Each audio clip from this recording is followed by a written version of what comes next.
All right, so good morning, everyone, and welcome to this webinar on the March 2019 major update of VORTEK Spaces. So I'm pretty excited today to show you what's coming up and what we've been working so hard in the last couple of months to increase the quality of what we've been already offering with VORTEK Spaces and trying overall to help you making it even nicer and faster. So let's start right now. So that major update is of VORTEK Spaces. Normally with the updates of VORTEK Spaces, we it's always done through the Microsoft Store, and normally it's always done in the background of your computer. With this update, it's a little bit different, mainly because it is a major update. So we've changed most of the user interface. So we wanted to make sure that nobody would just walk in one morning and open the app and not being able to find where the buttons are. So with this one, we're doing what we call a soft launch. So that means that if you go on the Microsoft Store right now and look for VORTEK Spaces with a little star at the end, you will see, as you can see on my screen there, there are two different versions of Spaces. So if you go now and install the second version of Spaces, so this is how you will end up having the new version of Spaces. And then, like that, you have two softwares running side by side for a little while. And, once you get at ease with the new version, you can just switch completely to the new version. Just make sure that you don't uninstall the old Spaces, because the way the structure of the files is made right now, if you uninstall the old Spaces, it will delete most of your projects if they are still in the original folder. So what we really suggest to people to just start as new with the new Spaces. If you really want to try to copy your files from the old Spaces to the new one, just send me a quick email. I'll send you the instructions. But like I said, I really advise people try to just start with new projects with the new Spaces. Otherwise, most of the old projects will just open right, like just a couple of maybe minor adjustments in the lighting, but overall, like the old projects will open perfectly in the new version. So what's in this update? Mainly, like the first thing that really triggered that change is that Spaces was now redesigned as a 64 bits application. For most people, that doesn't mean anything, being 64 bits. It used to be 34, so now it's double. What it really means is that it really augment the potential power of Spaces. So that means that now we can have bigger projects, mainly for people that are using SketchUp or Kevin Vision, sometime with larger decoration objects and everything. Spaces now will not crash anymore if you get to like very large projects. So it can really handle much bigger projects. So by doing so, we use that opportunity to completely redesign the user interface. So we moved all the buttons around, trying to make it more intuitive for people. We added a couple of more features, like a new screen space reflection that I'll be talking to you just a little bit later, new camera filters, for example, and also a new expert and standard mode.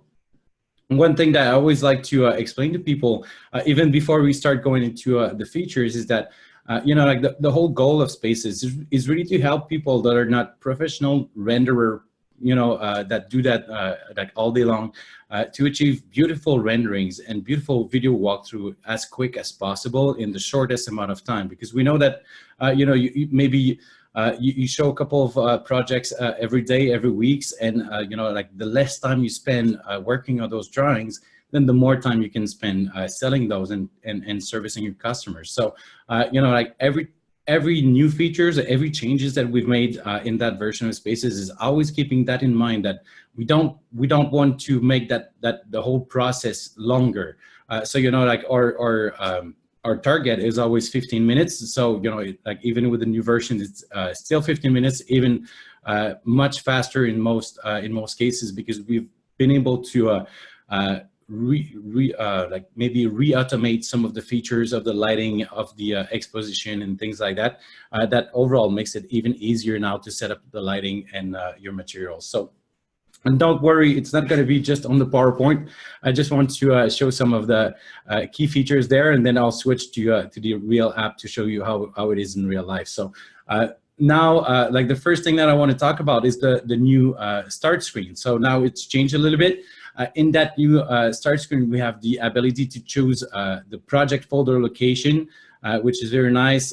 We can filter, we can search projects, we can also import, you can update the VOK file, which is very nice. I'll show you in 1 second. The export, now when you export a project from Spaces, it's called a VORTEK proj. So it's a different type of file. That means that this one is being optimized with the colors. You can also, when you right click on a project, you can see the gallery of the whole project. So I mean, like every single options of that project. If you have inside one project 4 versions, for example, if you just right click on it, you'll be able to see all the pictures. So what I'll do now, I'll just go and switch to my Spaces screen. So as you can see, like this is what it looks like. One of the thing that I personally find like very, very interesting in that new screen now is that you can pick the location of where you store your project. So in this case, for example, you know, on my desktop, I've just made a quick folder where I have my project, so I can go and select this folder, and then I can have like even different folders for different types of projects. That also means that if you use a server, for example, you can even access somebody else's database of Spaces and then have access to everybody else's projects. Or, for example, what I do myself is that one of my databases is being synchronized using Dropbox. So that means that I do have Spaces installed on 3 different computers, but they all share that same Dropbox folder. So like they all synchronize together. Any computers that I go and open, they always synchronize. They have the same projects, the same changes and everything. So that's something that's super nice. Then after that, like I said before, you have the filter. So now you can just type the name. You can also change the order at which at which you will display those projects. Also, as I mentioned, if you right-click on that project, now you can export the project. You can export it, including the pictures and the videos. Now, if I click on Gallery, like I said before, it will show me all the different pictures from all the different designs inside one project, which is very nice. You know, sometimes you just want to see all the different options in one place. So that's something that is nice. Then in that start screen, I don't know. Yeah, associate a new VOK file. That's something that is very nice. You know, sometimes people like most of our users, they will say that the project has lost its connection with Cabinet Vision. In that case, mainly what happens is that when you export your VOK file from Cabinet Vision, you export it into one folder. And then the first time that you open it inside Spaces will kind of remember where that file was. So it's allowing us to re-export the file from Cabinet Vision and get it updated in Spaces. Once in a while, for some reasons, maybe the file name has changed, or maybe the folder path or anything. Maybe you just want to re-associate a new VOK file to your project. So to do that, what you can do is just right-click on the file, and then you go associate like that. And now you can just go and pick a new VOK file for this project. So in this case, I will not do that. I'll just go and open it for the next part of the new features. So if I go to my next slide, the next thing is when we get inside the app, you will see that we use like a different type of interface. So now we use like tabs for editing, staging, visit, and gallery. So like the first one, when we get inside the project mode, you will see like now it's a little bit different. So we removed like those buttons on the top right. We have also, you can import a material from the existing project. I'll show you. We also have a favorite material category. So you can just click those little hearts and they will all show up in that same folder. You can also now, you can click and select imported glass. So when you have glass objects coming from Cabinet Vision or SketchUp, now you'll be able to click on them inside Spaces. And right-click, copy, and edit. This is just a different ways of doing things. So I'll show you here in 1 second. So when I get here inside my project, so first thing, like you see, like that part, like the project should look a little bit the same. What we've in the editing here, if I go and click on my material, you see now we have like the menus, they've changed. Mainly like they look the same, but they're different.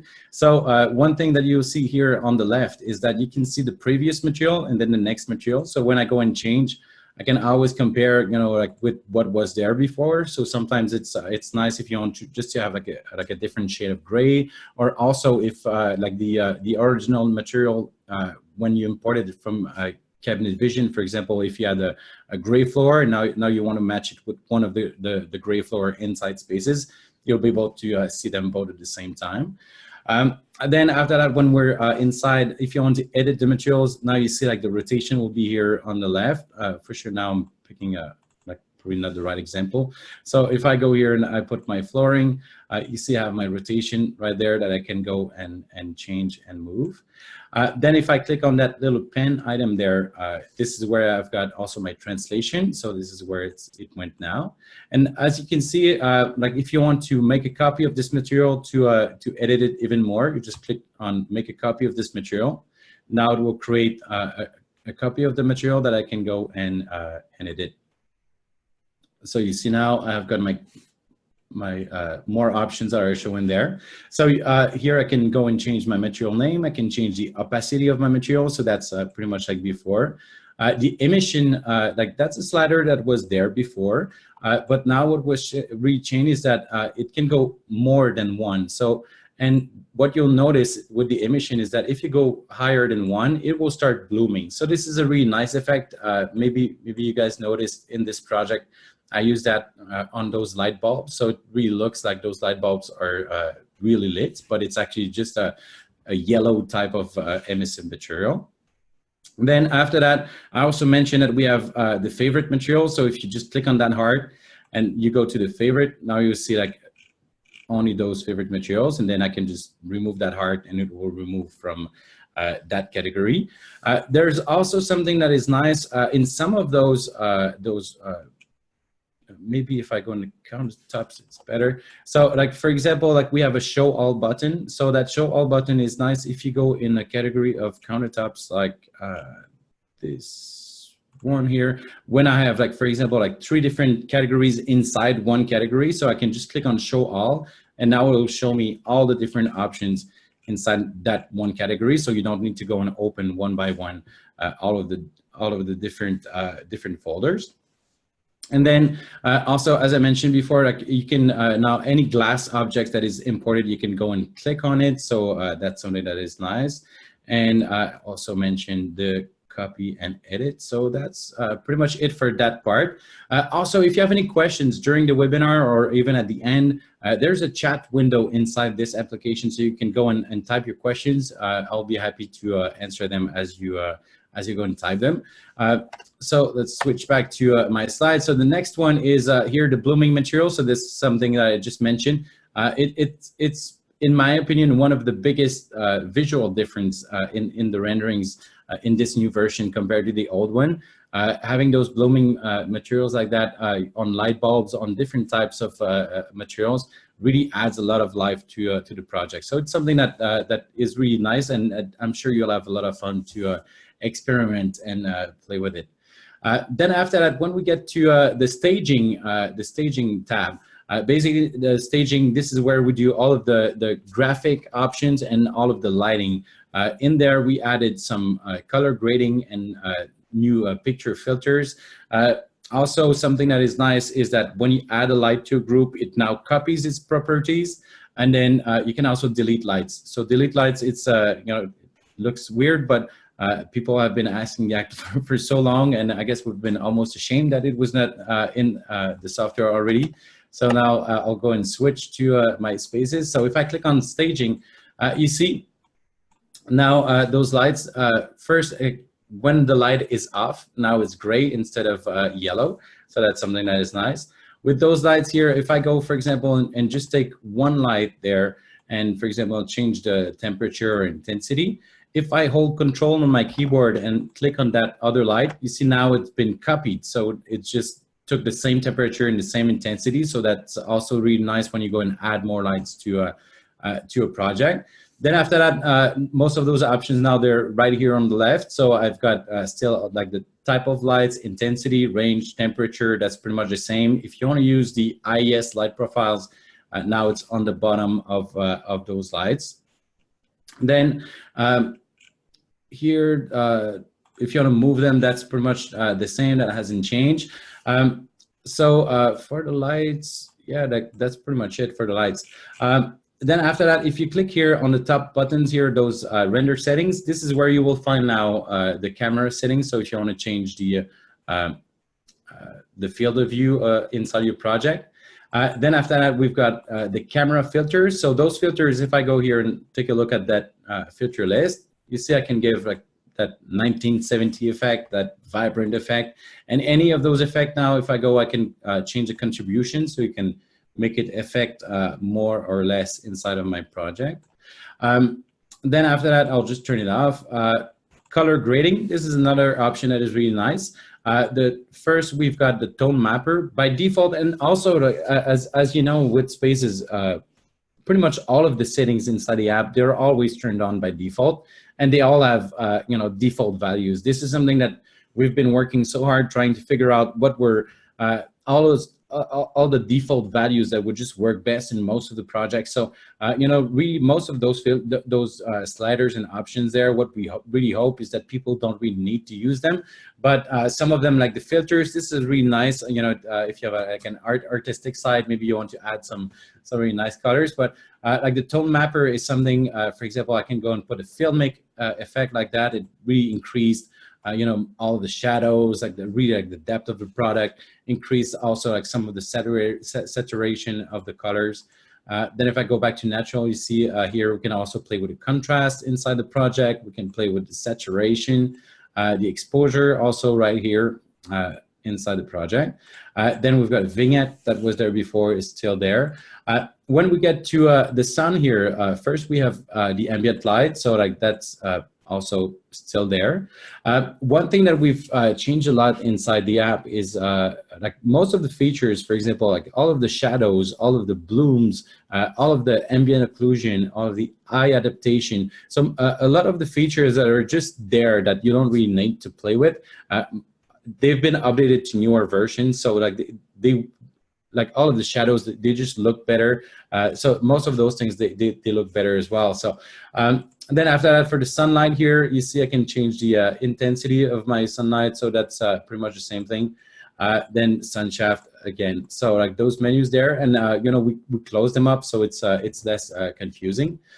Then here for the skybox, that's pretty much the same thing. So we've got all the different skyboxes there.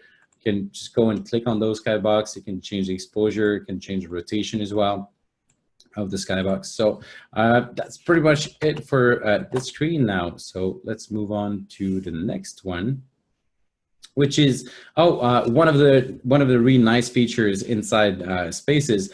Maybe you didn't notice in that project, but we added something called the screen space reflections. So what that means is really like if you look on the countertop, like this is what it would look like before, and now with the screen space reflection. So those are really closed space reflections. So when you have like a bottle like that on the countertop, you'll be able to see it somewhat like that. So it really creates nice reflections that will be aligned with what they would be supposed to be aligned, I guess. So that really adds a lot of life and realism to the project as well. So for example, like if I just want to show you the example here, like on that countertop, now I can see that mug. I can also see that plate there and everything. I can see, you know, like that plant and everything. So now it's all aligned. Before, most of the reflections, we were using something called the reflection probe. That's something that is still part of Spaces, but now with those screen space reflections, like it will replace most of the effect of what was done before with the reflection probe. So, you know, like again, you know, when I go and move around my countertop, I can see my backsplash and everything. And it's called it's called a screen space reflection, and that means that it will only reflect what's in the screen. So for example, you see right now, I can see, maybe if I go and align like that.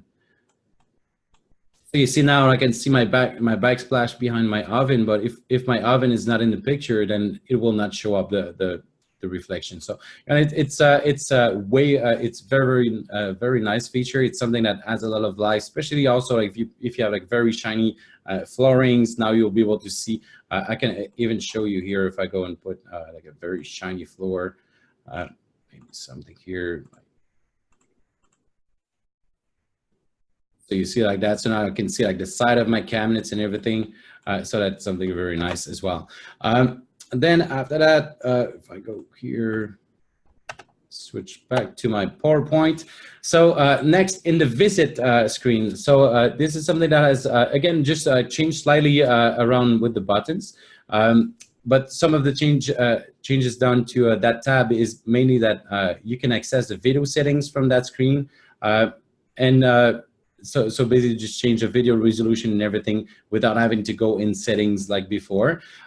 Then something that's super nice is that the walkthrough video now, you don't need to go and position yourself on the first point before you start recording the video like before. So like you can be anywhere inside your project. You just click on record. Spaces will move itself to the right position and start recording there. We've also something kind of really nice, but we've blocked the clicking on the screen while the video is recording. Before, it was really easy to click on the project by mistake and get you know, the materials flashing and changing in front of us, and having to restart the video. So now like it's not possible anymore. So it's something that is like I guess a lot safer. And then we also have something. I guess I just named it today. It's not a really nice marketing name. I guess I'll probably figure out something nicer, but viewpoint options. So it doesn't sound exciting the way I typed it there, but when you see what it does, I guess you'll like it. And so I'll just switch back to my screen so I can show you. So if I get to my visit tab here, as I mentioned before, if I click on the first option there, I've got my resolution of video.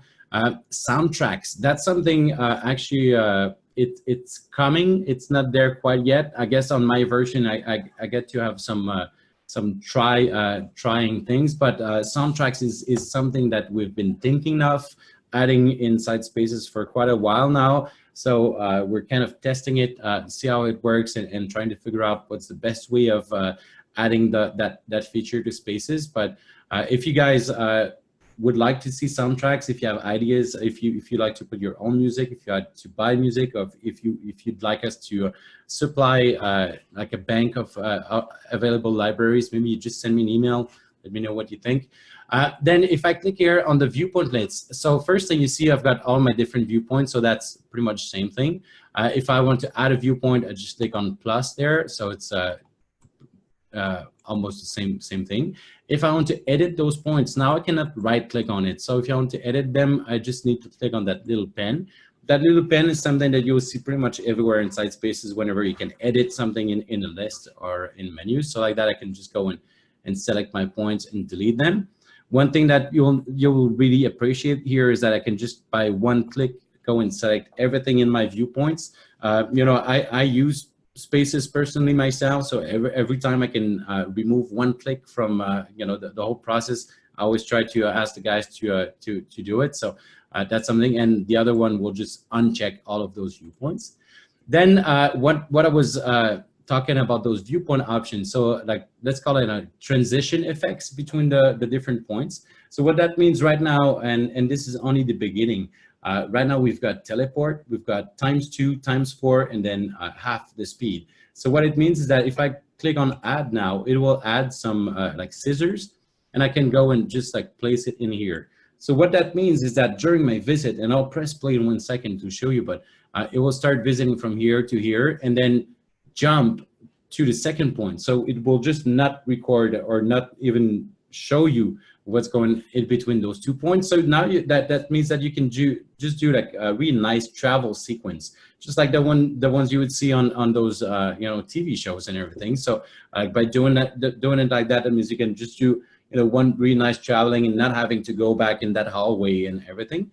Then those other effects like ×2 and then ×4, they will just speed up the visit. So if I go, I'll just go with a 4 so you can notice even more. So when I do that, I can go and place it, for example, in between those 2 different points. And maybe now I'll go and put a 0.5 that will reduce the speed by half. And the reason why we went by multiplication factors like that instead of just actual speed is that now that means I can, for example, on the bottom, I can just go and set up my speed, and now everything will just be multiplied or divided by the number that is below now. So if I go and press play, you will see, kind of see, so now it goes like 0.0, and then we'll go to 0.1 at regular speed and just jump to the next point faster, and then now half speed to the last point. So, you know, it's something that is super fun. It's actually a lot of pleasure, but again, we try to make it in a way that it's not going to waste any of your time. You know, we don't want people to go and start spending half a day or you know, a couple of hours trying to adjust those points, but it's something that is really nice. Something else also is that little eye there. If I go and click on it, it will become like a light gray. So that means that this point now is not activated for the video walkthrough, but will be saved as a picture. So, you know, sometimes, for example, like I want to save a view that I want to show as a JPEG picture to my customer, but maybe that view, I don't want it to have it in my video walkthrough. So now if I have it like that, that means that the walkthrough will just jump over that point and go to the next one. But when I save the project, all those pictures will still be saved in my gallery. So now if I go and save my project, so we still got that save as, so I can just go and save it like that. And then save as would be you know, a different name. When I get to that screen as well, here we've got also loaded design. So this is where we can load all the different options inside that project. And then again, you can see that little pen there where you can you know, edit that list if you want or if you don't want to. And then after that, for the visit, if you want to record the walkthrough, like I said before, you just click on record now, and you don't have to be on the first point. The camera will just move itself and to the first position. So now that pretty sums up all of the new features in the standard mode of VORTEK Spaces. So, but you know, I still want to. I don't want to go really deep into the expert features, but I still want to show you how to get there if you want, and what it does quickly. So, if you want to activate those expert features, on the top right here, you can see those the setting gear option. So when you click on that, you get different options. Now, if I go here in video and photo, so first, you know, you have the resolution of the videos. You have it there as well, I guess. And then the upload to YouTube option is there. You've got the video introduction name. So this is the name that will show up at the beginning of those videos. We've got also here like the introduction color. So like the name of the color that you'll be able to see.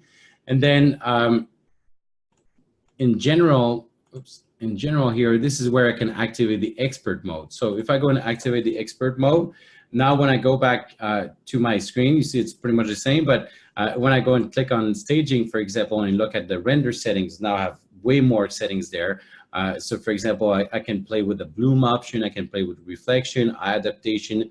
So, you know, like some of those, and actually like probably that some of those features will even get removed from there. They're pretty even like too advanced for the expert level. But you know, like you can go, you can play with it if you want right now, if you like it. Same thing if I go in the ambient light settings, you see I'll have a little bit more options.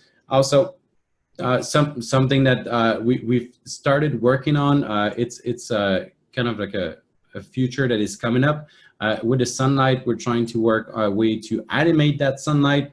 That could be done, for example, like in the videos or things like that, where we decide, for example, like where the sun starts, where it ends, and that video would that sun would start moving around in the project. So that's something. Right now, it's kind of a weird way, but we'll figure out a way to include it part of those different visit viewpoints. So as I mentioned before, if you want to install VORTEK Spaces, that new version, if you have not done it already, you can go on the Microsoft Store and just type VORTEK Spaces like that. You will be proposed two different choices. Just go and pick the second one and install it. Like the install, like it's from the Microsoft Store, just the same way as before. And then once you install it, it will go and download most of the packages of materials and things like that. So if you have any issues while doing it, just send me an email. I'll be able to help you. I know that we have quite a large time zone difference, but in most cases, in like later in the day for me and early in the morning for you guys, I'm able to accommodate and help you. If I need to connect on your computer, I will do it as well.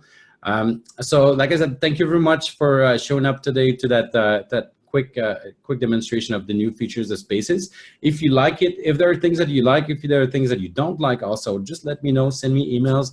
Like we always take a lot of our customers' feedback, and most of the changes that you can see today inside Spaces, they all came straight from customers' feedback. Like most of those buttons and sliders, I can probably relate them to one person, or one single person asking me for a feature. So it's not just one person asking for a feature that makes it to the app. It just it always needs to make sense for a lot of users. So same thing, if you have anything missing, if you have any comments or anything, just let me know. I'm always there to listen. So thank you very much, and I wish everyone a very great day.